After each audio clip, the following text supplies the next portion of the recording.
மேகதாது அணை கட்டும் திட்டத்தை கைவிட வலியுறுத்தி நடைபயணம் மேற்கொள்ள உள்ள நிலையில் பாமக தலைவர் அன்புமணி செய்தியாளர்களுக்கு பேட்டி அளிப்பதை காணலாம். முன்னாள் சட்டமன்ற உறுப்பினர்கள், அரசாங்கம், மாவட்ட செயலர் உள்ளிட்ட அனைத்து நிர்வாகிகளும் இங்கே இந்த தொடக்க விழாவில் கலந்து கொண்டிருக்கிறார்கள். நம்முடைய நோக்கம் கர்நாடகாவிலே மேகதாது அணை அங்கே கட்டக்கூடாது. இது இயற்கைக்கு எதிரானது, சுற்றுச்சூழலுக்கு எதிரானது, சூழியலுக்கு எதிரானது, தமிழ்நாட்டுக்கு எதிரானது, தமிழ்நாடு விவசாயத்திற்கு எதிரானது, தமிழ்நாடு வாழ்வாதாரத்திற்கு எதிரானது. தமிழ்நாட்டினுடைய உயிர் நாடியே காவிரி தான்.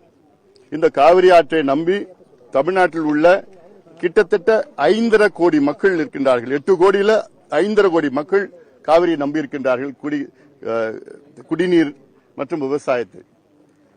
இதில் கிட்டத்தட்ட 11 மாவட்டம் காவிரியை நம்பியிருக்கிறது விவசாயத்திற்கு.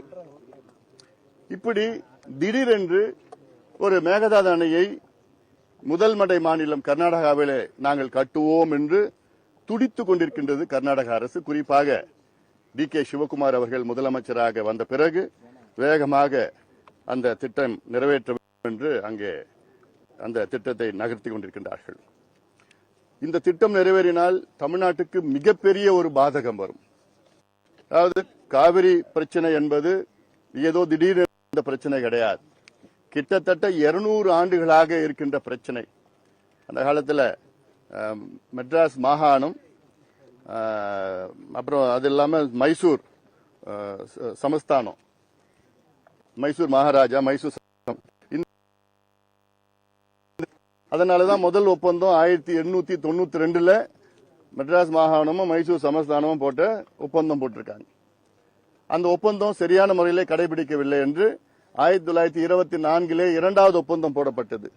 அந்த இரண்டாவது ஒப்பந்தத்தின்படி மேட்டூர் அணை நாம் கட்டிக்கொள்ளலாம், கிருஷ்ணராஜசாகர் அணை கர்நாடகா கட்டிக்கொள்ளலாம், அந்த பகுதியில் கட்டிக்கொள்ளலாம் என்றுதான். அவ்வளவுதான். அதன் பிறகு அந்த ஒப்பந்தம் 50 ஆண்டுகளாக அந்த ஒப்பந்தம் இருந்தது. 1974 அந்த ஒப்பந்தம் புதுப்பிக்கவில்லை. அப்பொழுது அந்த நேரத்திலே அது புதுப்பிக்குவதற்கு முன்பாக கர்நாடகா நம் அனுமதி இல்லாமல் 3 அணைகளை கட்டினார்கள். ஹேமாவதி, ஆரங்கி, கபினி, ஸ்வர்ணாவதி அதுக்கு முன்பு கட்டிட்டாங்க. இப்போ ஒவ்வொரு முறையும் கர்நாடகா தமிழ்நாட்டுக்கு பாதகமாக செயல்பட்டு இப்போ மேகதாது அணை நாங்கள் கட்டுவோம் என்று சொல்கிறார்கள். மேகதாது அணை கட்டினால், அதாவது இப்ப நம்ம இன்னைக்கு ஜூலை 1ஆம் தேதி நம்ம இருக்கிறோம். இதுதான் பில்லிகுண்டு. இந்த பில்லிகுண்டுல காவிரி தமிழ்நாட்டுக்கு உள்ள வர இடத்துல இதான் மெஷர் பண்ணுவாங்க. இந்த பகுதியில் அங்கதான் நின்று மெஷர் பண்ணுவாங்க, அளவெடுப்பாங்க எவ்வளவு தண்ணி உள்ள வருதுன்னு. நம்ம காவிரியில படுகையில நின்றுட்டு இருக்கிறோம். ஜூலை 1ஆம் தேதி இப்போ அவ்வளோ தண்ணி, கரையில தண்ணி போயிட்டு இருக்கோம். உள்ள நம்ம நிக்க முடியாது. நம்ம காவிரி ஆத்துல நடுவுல நின்றுட்டு இருக்கோம். இப்ப வர தண்ணி எல்லாமே கர்நாடகாவில் இருக்கிற கழிவு நீர் தான் வருது. அப்போ நினைச்சு பாருங்க, இதுக்கு மேல மேகதாது அணை கட்டினாங்கன்னா இந்த கழிவு நீர் குடிக்கிறது தண்ணி கூட வராது. ஒவ்வொரு வருஷமும் ஜூன் 12ஆம் தேதி குறுவை சாகுபடிக்காக மேட்டூர் அணையை திறப்பாங்க.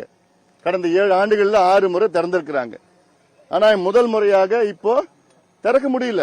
எப்ப திறப்பாங்கன்னு தெரியல, தண்ணி இல்ல. மேட்டூர் அணையில 93 TMC கொள்ளளவு கொண்ட அணையில 40 TMC தான் இருக்கு. அந்த 40 TMC குடிநீருக்கு தான் பயன்படுத்த முடியும். விவசாயத்தை திறக்க தண்ணி இல்ல, தண்ணி வரல.